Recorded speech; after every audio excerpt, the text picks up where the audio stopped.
Welcome to another episode of China Update, where I provide you with the most up-to-date political, economic and geostrategic analysis on the world's number 2 economy. My name is Tony. Let's jump in. Okay, happy Wednesday everybody. I said there likely was not going to be an episode today because I'm travelling and I wouldn't have the time to record, but there has been so much that has happened over the last 24 hours that I just had to put an episode out. It does mean, however, that there is going to be a lot of background noise. My apologies in advance. Hopefully it does not detract too much from the listening experience. We begin as we normally do with the Chinese economy, and there are several salient developments which we need to move through. US outlet Bloomberg, citing unnamed sources, reports in an executive report today that policymakers are weighing the issuance of at least 1 trillion yuan, $137 billion of additional sovereign debt for spending on infrastructure, a move which would unleash a new round of stimulus to help the economy meet the official growth target of around 5% and would push the 2023 budget deficit over the 3% target. The outlet writes that an announcement may come as early as this month, quote, though deliberations are ongoing and the government's plans could change. End quote. The discussions underscore mounting concerns among China's top leadership regarding the growth rate of the economy this year. Regular viewers know that Beijing has very much been hesitant to pull the trigger on more massive stimulus this year, as local governments simply do not have the fiscal space anymore, and systemic financial risk is now a threat leadership are taking much more seriously. Instead, in recent months, Beijing has stepped up stimulus with piecemeal actions, lowering key interest rates, freeing up more long-term cash into the banking system, adding support for housing sales, and pushing out more special local government bonds. So the decision to juice the economy now with a big spend would be telling. A slower economy means depreciation pressure on an already weak Chinese currency, less new jobs for young people, and pressure on the financial and fiscal systems. But of course, infrastructure spending has long been an unproductive short-term fix. Quote, the ad hoc issuance of additional debt from the central government could provide extra policy support and more resources to re-engineer a stronger and faster recovery.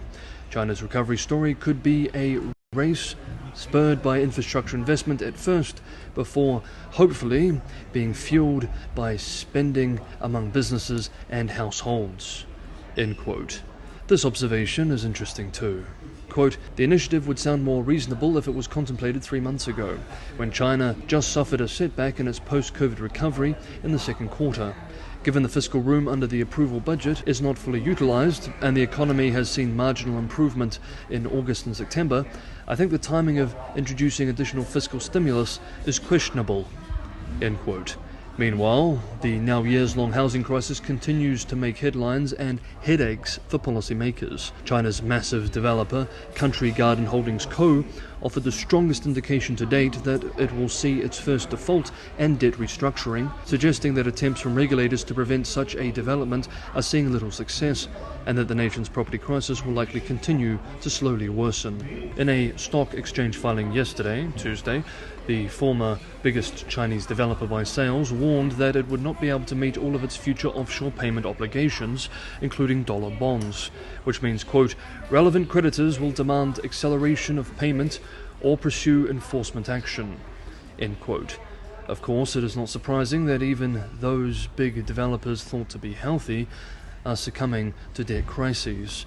In September, according to China Real Estate Information Corp, total sales at China's 100 largest developers dropped 29% year-on-year. According to the stock exchange filing, Country Garden's pre-sales of unfinished apartments fell for a 6th straight month in September to 6.17 billion yuan, $862 million.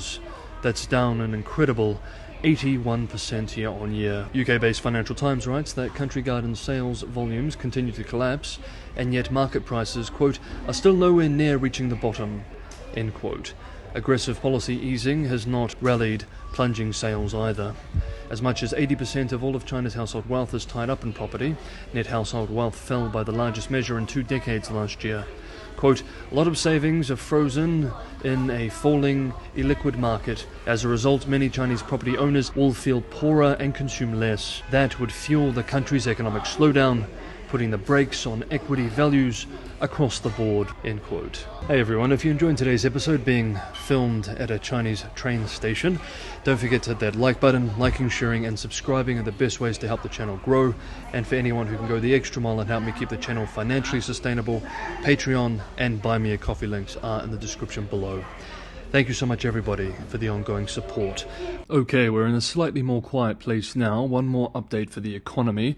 Japan-based Nikkei Asia reports that Huawei is planning to ship 60 to 70 million smartphones in 2024, which would be a doubling of sales, a move possible through, quote, aggressively stockpiling components despite expectations of a further US crackdown. End quote. Two unnamed industry executives told Nikkei Asia that Huawei has also been building up its inventory of lenses, cameras, print circuit boards, and other parts since early this year. One former employee of American equipment maker Applied Materials told the outlet, quote, a production line with international tools that are able to develop and produce 7nm chips has been in place as early as 2018 or 2019. This equipment setup brought a meaningful buffer time to alleviate American restrictions and other export controls from Japan and the Netherlands. End quote. Regular viewers will remember that last month U.S. Commerce Secretary Raimondo told Congress that, quote, we don't have any evidence that they can manufacture 7nm chips at scale, end quote. Unless the Secretary does not consider tens of millions of units at scale, then this Nikkei Asia report would suggest that Raimondo and perhaps other US officials have underestimated the situation. And finally for today's video, next week Beijing will hold its Belt and Road Forum. In advance of this event, the State Council Information Office published a white paper called The Belt and Road Initiative, a key pillar of the global community of shared future. This is important for us to take note of, as veteran China analyst Bill Bishop observed today, quote, Belt and Road Initiative financing may be drying up, but the concept remains a central piece of Xi's efforts to reshape the global order, along with the Global Development Initiative, Global Security Initiative, and Global Civilization Initiative, end quote. Let us get a taste of the document, which once again tells us how Beijing will present the Belt and Road Initiative and to which audience. Quote, the world today is going through profound change on a scale unseen in a century. Problems and challenges continue to threaten the progress of human civilization. This initiative was launched by China, but it belongs to the world and benefits the whole of humanity. Economic globalization, dominated by a few countries, has not contributed to the common development that delivers benefits to all.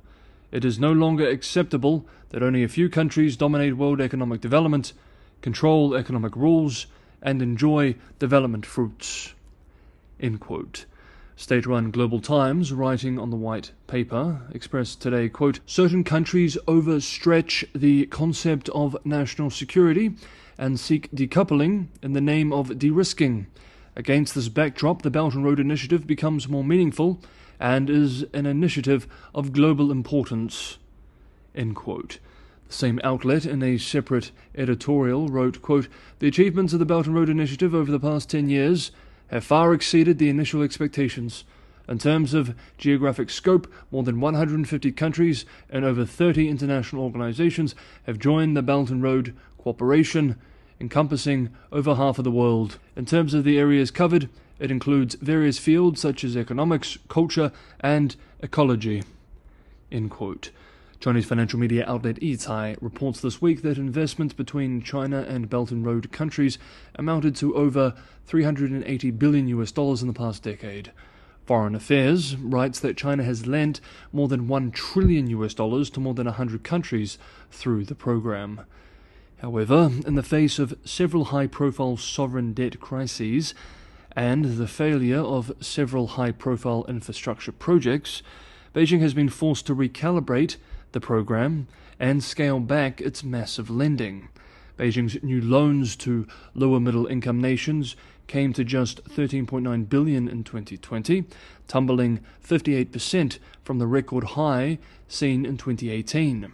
This is according to World Bank data. A Boston University Global Development Policy Center report found that lending fell further the following year in 2021 to a 13-year low of $3.7 billion. A report by researchers from the World Bank, Harvard Kennedy School, Aid Data, and the Kale Institute for the World Economy, published earlier this year, concluded that China spent $240 billion just bailing out 22 developing countries between 2008 and 2021. Quote, with the amount soaring in recent years, as more have struggled to repay loans spent building Belt and Road Initiative infrastructure. End quote, adding, quote, Beijing is ultimately trying to rescue its own banks. That's why it has gotten into the risky business of international bailout lending. End quote. Despite all this, however, the white paper commits that, quote, China is ready to increase its resource input in global cooperation. It will work to achieve a greater say for emerging economies and developing countries in global governance. End quote. Thus, despite this pullback in funding, we should not expect the Belt and Road Initiative to go anywhere anytime soon. Okay, that is today's episode of China Update. Thank you so much everybody for watching. My apologies again for the noise in the first half of the video. Have a wonderful Wednesday, and I will see you all tomorrow.